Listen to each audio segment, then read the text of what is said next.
നിങ്ങൾ ഒരു ട്രാഫിക് കുറ്റകൃത്യം ചെയ്തതായി കാണിച്ച് നിങ്ങളുടെ മൊബൈലിൽ ഒരു SMS സന്ദേശം ലഭിക്കുന്നു. പിഴ അടയ്ക്കുന്നതിനായി അതോടൊപ്പമുള്ള ലിങ്ക് ക്ലിക്ക് ചെയ്യുന്നതോടുകൂടി നിങ്ങളുടെ അക്കൗണ്ടിൽ നിന്നും പണം നഷ്ടപ്പെടുന്നു. കേരളത്തിൽ വ്യാപകമായി റിപ്പോർട്ട് ചെയ്യപ്പെടുന്ന ഒരു സൈബർ തട്ടിപ്പ് രീതിയാണ് ഇത്.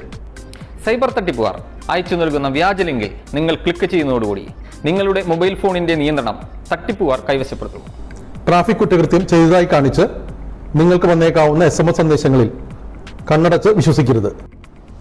പോലീസ് വകുപ്പും മോട്ടോർ വാഹന വകുപ്പും റോഡുകളിൽ സ്ഥാപിച്ചിട്ടുള്ള AI ക്യാമറകളിലൂടെ കണ്ടെത്തുന്ന ട്രാഫിക് കുറ്റകൃത്യങ്ങളിൽ ഉൾപ്പെടുന്നവർക്ക് പിഴയടയ്ക്കുന്നതിനായി മൊബൈൽ ഫോണിലേക്ക് സന്ദേശങ്ങൾ അയക്കാറുണ്ട്. ഇതാണ് തട്ടിപ്പുകാർ ദുരുപയോഗം ചെയ്യുന്നത്. നിങ്ങളുടെ മൊബൈൽ ഫോണിൽ സൂക്ഷിച്ചിരിക്കുന്ന banking application, user name, password, OTP തുടങ്ങിയ വിവരങ്ങൾ തട്ടിപ്പുകാരുടെ കൈവശം എത്തിച്ചേരുകയും അവർ അതുപയോഗിച്ച് പണം തട്ടിയെടുക്കുകയും ചെയ്യും. അതുകൊണ്ട് നല്ലവണ്ണം സൂക്ഷിക്കുക.